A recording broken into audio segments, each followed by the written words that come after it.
Ayan mga ka-workers, for today's video. So update na punta karon sa to ang mga process mga ka-workers.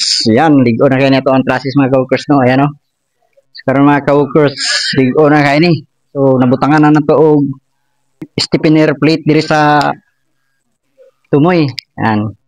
So ligo na gyud ni kayo mga ka-workers no kay nanay stiffener plate yun. So kani mga ka-workers, full wheel na to ni. Yan.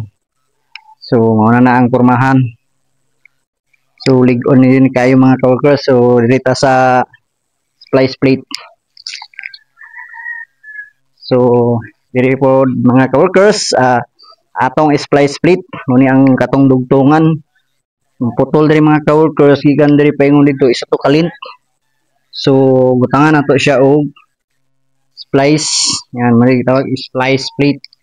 Para mulig-on jud kabas sa butangan pa og splice plate, butangan pa jud og mga bolt. Yan, tapos gi-welding pa jud siya. So pwede nang lig-on na to ang splice. So kanang mga connection naka butang jud siya kay para lig-on jud sa pikas. Mao pa ni sa pikas mga workers. Yan, so balhin ta sa pikas. So, mao po ni diri sa pikas mga ka-workers, mo ni ang butong splice, in top splice yan. So, mo gyapon ning mga ka-workers gikan diri mo ang isa kalint niya ang 6 meters.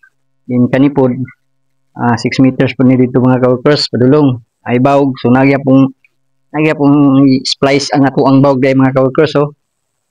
So gibutangan gyapon nato siya plate.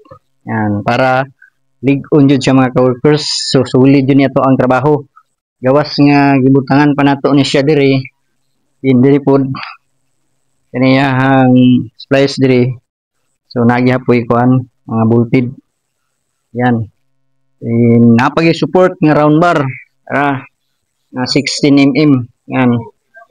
Diri sa pikas silalom bottom cord din top cord.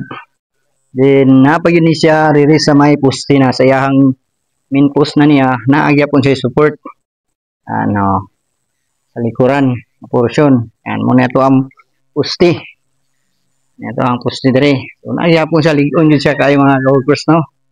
Yan kana. Yan. Una ni siya. Ano na update na to ron. So nakahuma na dito mga ka-workers og ito ka atras 1 2 3 4 5 6 7. So 7 kaning unong mga ka-workers ato na ning tanggalon sunod semana. Kaya ato na ning ilatag dito para mag-irik na ta. Kaya ang isa ibilin pa nato kay mag-assemble pa tag another 5 half thrust pa ta.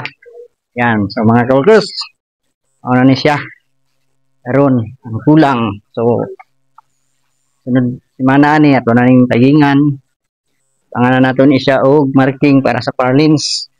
So ani lang mga ka-workers, mo ni akong update karon sa so, ang trabaho nga covered court. So mo ni ato yung half thrust. So diri mo ni ang tumoy sa babaw. So mo ni siyang stiffener plate mga ka-workers. Mo po ni naglig-on dayon na atay red split diri. Tangan ba to ni red split. Yan.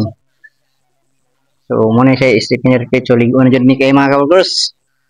Ani lang.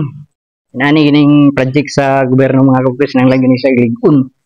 So nagsunod jud ta sa mga ka-workers sa plano. So wala ta naghimo ani og buot-buot lang so naagi tay plano nga gisunod ani. So maganing pormaha naagi tay plano nga gisunod. So daghang salamat sa inyo mga ka-workers sa inyong pagtan-aw sa akong mga video. And like and share na lang pod. Or pakipalo na lang kung ganahan mo sa ako ang mga video. Ano lang mga ka-workers. O dili na nakunitason. Thanks for watching sa tanan. Sa ako ang mga followers. Sa tanan followers. Tanan viewers. Ayan. Maraming salamat. Thanks for watching. God bless.